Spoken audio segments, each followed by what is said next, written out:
शरद पवार यांनी अंशतः Z+ सुरक्षा ही नाकारल्याचं कळतंय। सूत्रांनी या संदर्भातली माहिती दिली आहे। Z+ सुरक्षेमधील काही अटी शरद पवार यांनी नाकारलेल्या आहेत। सुरक्षा दलाची गाडी वापरण्याचा आग्रह मात्र पवारांना अमान्य आहे।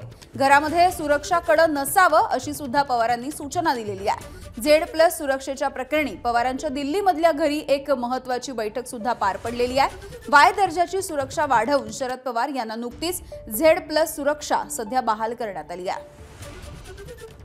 आणि याविषयी बोलूया, सोमेश कोलगे आमचे प्रतिनिधी आहेत आपल्यासोबत। सोमेश, पवारांच्या घरी दिल्लीमध्ये बैठक झाली आहे, काय नेमकं घडलंय सुरक्षेच्या संदर्भात?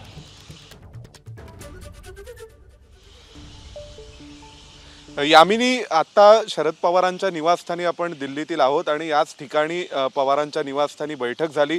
इथे CRPFचे जे DG आहेत ते स्वतः इथे आले होते आणि त्यांनी पवारांना संपूर्ण सिक्युरिटी ब्रीफिंग केलं की आम्ही तुम्हाला सुरक्षा देण्याचा निर्णय का घेतलाय। जे थ्रेट परसेप्शन आहे त्याबाबतची माहिती केवळ पवारांना देण्यात आलेली आहे, इतर कोणालाही त्याबाबत माहिती दिलेली नाहीये की आम्ही कोणत्या आधारावर कोणत्या असेसमेंटच्या आधारावरती हा निर्णय घेतला। त्यानंतर मग दिल्लीतील जे निवासस्थान आहे 6 जनपद, इथे आपण पाहू शकतो की ही जी भिंत आहे ही भिंत 1 फूट अजून वाढवण्याच्या सूचना करण्यात आलेल्या आहेत। परंतु खरं तर इथल्या दिल्लीतलं निवासस्थान हे काही कोणाच्या खासगी मालकीचं नसतं आणि त्यामुळे इथे केंद्रीय लोकनिर्माण विभाग जो आहे तो सार्वजनिक बांधकाम विभाग जो काही निर्णय करेल त्यानुसार त्यांना इथे बदल करता येतील।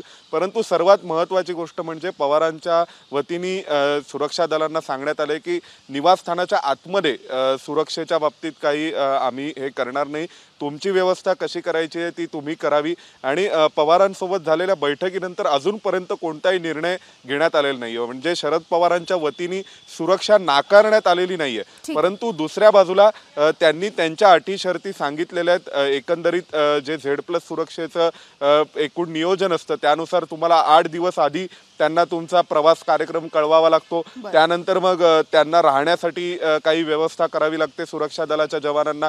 एकूण 50 सुरक्षा दलाचे कर्मचारी हे 3 शिफ्ट मध्ये त्यावेळी व्यक्ती सोबत असतात ज्यांना Z+ दिली जाते।